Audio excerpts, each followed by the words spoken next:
नमस्कार, मैं हूं शालिनी और आप देख रहे हैं आंचलिक खबरें। आइए बढ़ते हैं आज की बड़ी खबरों की ओर।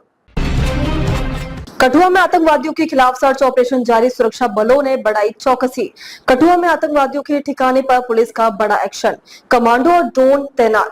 जम्मू के कठुआ जिले में आतंकवादियों के खिलाफ सर्च ऑपरेशन दूसरे दिन भी जारी रहा। पुलिस महानिदेशक ननेल प्रभात के नेतृत्व में सुरक्षा बलों ने अतिरिक्त कमांडो, ड्रोन और स्नीफर डॉग्स की मदद से ऑपरेशन को और तेज किया। आतंकवादियों की मौजूदगी की खुफिया जानकारी मिलने के बाद ये ऑपरेशन शुरू किया गया था। आतंकवादी नर्सरी इलाके में एक बाड़े के अंदर छिपे हुए हैं, जो पाकिस्तानी सीमा से लगभग 5 किलोमीटर दूर है। जब पुलिस ने सर्च ऑपरेशन शुरू किया तो आतंकवादियों ने फायरिंग कर दी, जिसके बाद मुठभेड़ शुरू हो गई।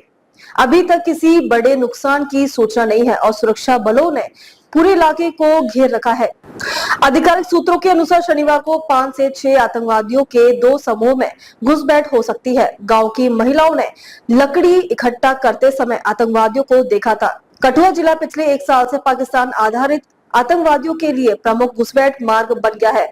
हाल ही में 5 लोगों की रहस्यमय मौत के बाद विरोध प्रदर्शन भी हुए थे। राज्यसभा में कर्नाटक आरक्षण मुद्दे पर हंगामा, बीजेपी कांग्रेस आमने सामने। मुस्लिम आरक्षण पर बवाल, रिजिजू और नड्डा का कांग्रेस पर तीखा हमला। राज्यसभा में सोमवार को कर्नाटक में सरकारी ठेकों पर मुस्लिमों को आरक्षण देने के मुद्दे पर जोरदार हंगामा हुआ। केंद्रीय मंत्री किरेन रिजिजू और बीजेपी अध्यक्ष जेपी नड्डा ने कांग्रेस पर तीखे आरोप लगाए, जिसका कांग्रेस अध्यक्ष मल्लिकार्जुन खड़गे ने जवाब दिया।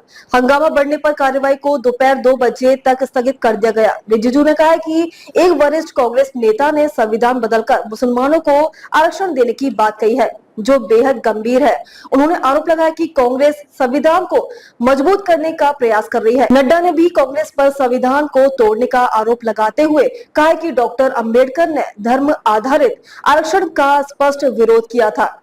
खड़गे ने पलटवार करते हुए कहा कि कांग्रेस संविधान की रक्षा करने वाली पार्टी है और बीजेपी भारत पर तोड़ने का आरोप लगाया।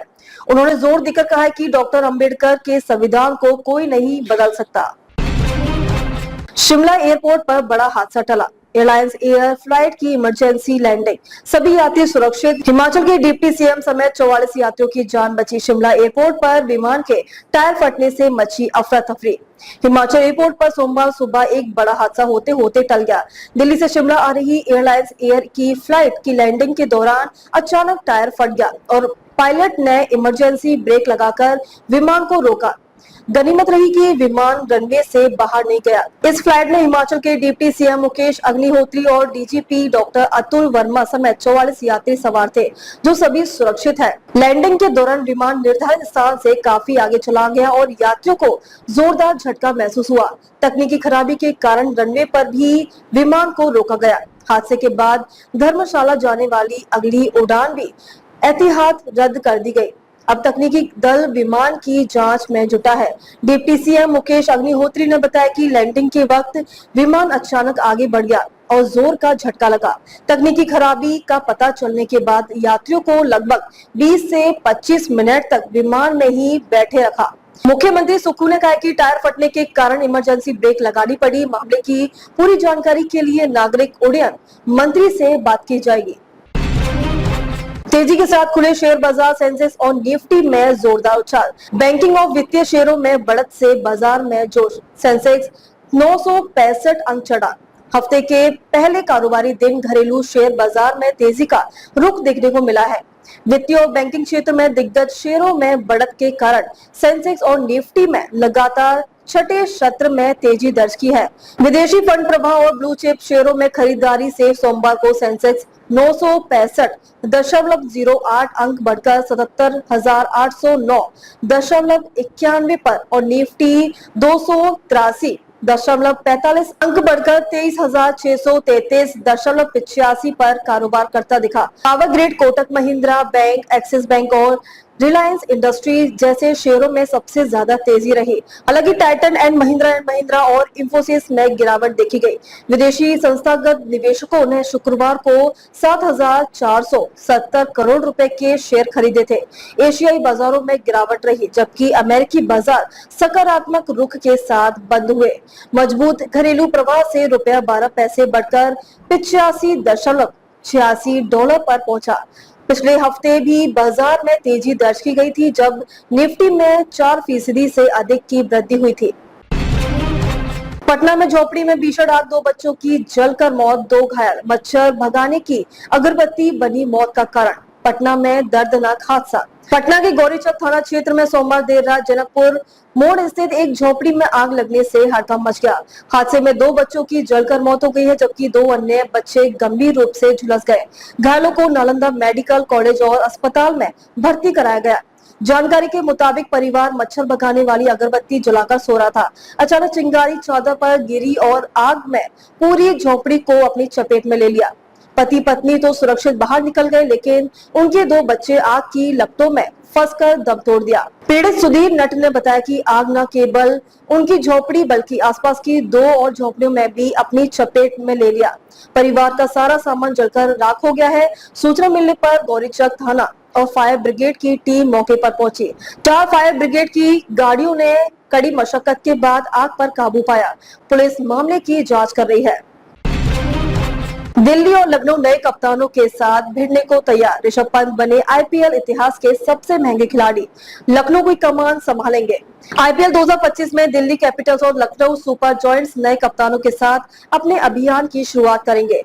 दिल्ली की कमान अक्षर पटेल संभालेंगे, जबकि लखनऊ का नेतृत्व ऋषभ पंत करेंगे। पंत ने लखनऊ को 27 करोड़ में ज्वाइन कर इतिहास रच दिया। केएल राहुल अब दिल्ली की जर्सी में नजर आएंगे। दिल्ली के पास Faf du Plessis, Mitchell Starc, Kuldeep Yadav और अक्षर पटेल जैसे दिग्गज खिलाड़ियों का संतुलन है, जबकि लखनऊ की टीम में निकोल्स पूरन, डेविड मिलर और शार्दुल ठाकुर अहम भूमिका निभाएंगे। हालांकि लखनऊ के गेंदबाजी विभाग में मयंक यादव, आवेश खान और आकाशदीप की चोटें चिंता का विषय है। यह मुकाबला 24 मार्च को विशाखापट्टनम के doctor YS Rajasekhara Reddy ACAVDCA stadium में खेला जाएगा। मैच शाम 7:30 बजे शुरू होगा, जबकि टॉस 7 बजे होगा। लाइव प्रसारण स्टार स्पोर्ट्स चैनल पर और ऑनलाइन स्ट्रीमिंग जियो हॉटस्टार ऐप पर उपलब्ध होगी। कुणाल कामरा की टिप्पणी पर बवाल, शिव सैनिकों का हंगामा, होटल में तोड़फोड़, FIR दर्ज। महाराष्ट्र में कामरा पर विवाद। देवेंद्र फडणवीस बोले, जो चाहे बोलने की आजादी नहीं। कॉमेडियन कुणाल कामरा की महाराष्ट्र के उप मुख्यमंत्री एकनाथ शिंदे पर की गई टिप्पणी के बाद विवाद बढ़ गया है। शिव सैनिकों के विरोध के बीच कामरा के खिलाफ प्राथमिकी दर्ज की गई है। महाराष्ट्र के मुख्यमंत्री देवेंद्र फडणवीस ने कामरा को चेतावनी देते हुए कहा कि स्टैंड अप कॉमेडी का अधिकार है, लेकिन जो चाहे बोलने की आजादी नहीं है। उन्होंने कहा कि शिंदे को बदनाम करने का प्रयास बर्दाश्त नहीं किया जाएगा और कामरा को माफी मांगनी चाहिए। फडणवीस ने कहा कि संविधान बोलने की आजादी देता है, लेकिन उसकी सीमाएं हैं। उन्होंने कामरा द्वारा साझा की गई लाल संविधान की किताब को लेकर भी तंज कसा है। शिव सैनिकों ने मुंबई के खार इलाके में होटल यूनिकॉन्टिनेंटल में तोड़फोड़ की, जहां कामरा का शो आयोजित हुआ था। कामरा ने शो में बिना नाम लिए शिंदे पर कटाक्ष करते हुए उन्हें गद्दार कहा था। इस घटना के बाद शिवसेना युवा सेना के महासचिव राहुल कनाल और 19 अन्य पर भी FIR दर्ज की गई है। विकास, सुरक्षा और सुशासन का नया अध्याय, यूपी में बदलाव की लहर।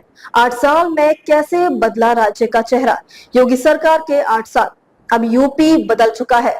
भाजपा सरकार के 8 साल पूरे होने पर सीएम योगी आदित्यनाथ ने जबरदस्त अंदाज में कामकाज का रिपोर्ट कार्ड पेश किया। सेवा, सुरक्षा और सुशासन की बात करते हुए एक डॉक्यूमेंट्री और पुस्तिका लॉन्च की गई। पहले का यूपी। 2017 से पहले यूपी को बीमारू राज्य का टैग मिला हुआ था। दंगे, बेरोजगारी और बदहाल कानून व्यवस्था में जनता को परेशान कर रखा था। आपका यूपी, लेकिन अब चीजें बदल चुकी है। किसानों के लिए मुफ्त बिजली, सिंचाई सुविधाओं और चीनी मिलों का रिवाइवल हुआ। 6 नई मिलें लगाई गई और खेती में नई जान फूंकी गई। सुरक्षा और रोजगार, पहले जहां कानून व्यवस्था पर सवाल उठते थे, वहीं अब पारदर्शी भर्ती से 1 लाख पुलिसकर्मी तैनात हो चुके हैं। महिला सुरक्षा पर खास जोर और युवाओं के लिए रोजगार के नए अवसर पैदा हुए हैं। जश्न और जन संवाद, भाजपा अब इन 8 साल की उपलब्धियों को लेकर 14 अप्रैल तक प्रदेश भर में जन संवाद करेगी। मुख्य आरोपी फहीम खान का अवैध मकान जमींदोज। फहीम खान का देशद्रोह का मामला, अवैध निर्माण पर चला बिल्डोजर। नागपुर हिंसा के मुख्य आरोपी फहीम खान के घर के अवैध हिस्से को नगर निगम ने सोमवार को ध्वस्त कर दिया। देशद्रोह के आरोप में गिरफ्तार फहीम पर अवैध निर्माण का नोटिस जारी किया गया था, लेकिन उसने इसे नहीं हटाया। आरोपी यूसुफ शेख के घर का अवैध निर्माण भी गिराया गया। फहीम खान अल्पसंख्यक लोकतांत्रिक पार्टी का नेता है और 17 मार्च को नागपुर हिंसा के दौरान गिरफ्तार 100 से अधिक लोगों में शामिल है। हिंसा की शुरुआत एक अफवाह से हुई कि छत्रपति संभाजी नगर में औरंगजेब की कब्र को हटाने की मांग पर हुए प्रदर्शन में धार्मिक चादर जलाई गई। इस दौरान पथराव और आगजनी में 33 पुलिसकर्मी घायल हुए। मुख्यमंत्री देवेंद्र फडणवीस ने कहा कि दंगाइयों से क्षति की भरपाई की जाएगी और संपत्ति जब्त कर बेची जाएगी। उन्होंने हिंसा भड़काने वालों के खिलाफ सख्त कार्रवाई का आश्वासन दिया है और कहा है कि विदेशी या बांग्लादेशी लिंक पर टिप्पणी करना अभी जल्दबाजी होगी। दिल्ली बजट सत्र, खीर सेरेमनी से हुई शुरुआत की जगह खीर खाबो। दिल्ली विधानसभा में पहली बार खीर सेरेमनी मुख्यमंत्री रेखा गुप्ता ने किया शुभारंभ। दिल्ली विधानसभा में आज से बजट सत्र का दूसरा चरण शुरू हो गया है। बजट सत्र की शुरुआत इस बार खीर सेरेमनी से हुई, जिसमें हलवा की जगह खीर बनाई गई। मुख्यमंत्री रेखा गुप्ता ने भगवान राम को खीर का भोग अर्पित किया और अन्य नेताओं को खीर खिलाकर सत्र का शुभारंभ किया। पहली बार है जब हलवा सेरेमनी की जगह खीर सेरेमनी आयोजित की गई।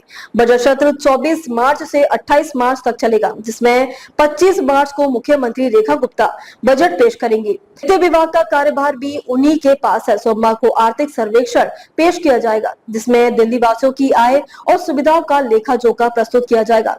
इस अवसर पर दिल्ली कैबिनेट मंत्री प्रवेश वर्मा ने भी मुख्यमंत्री रेखा गुप्ता को खीर खिलाई। बजट सत्र की अवधि 28 मार्च तक निर्धारित है, लेकिन आवश्यकता पड़ने पर इसे बढ़ाया भी जा सकता है। अब तक के लिए बस इतना ही। फिर होगी आपसे मुलाकात, तब तक के लिए नमस्कार और देखते रहिए आज की खबरें।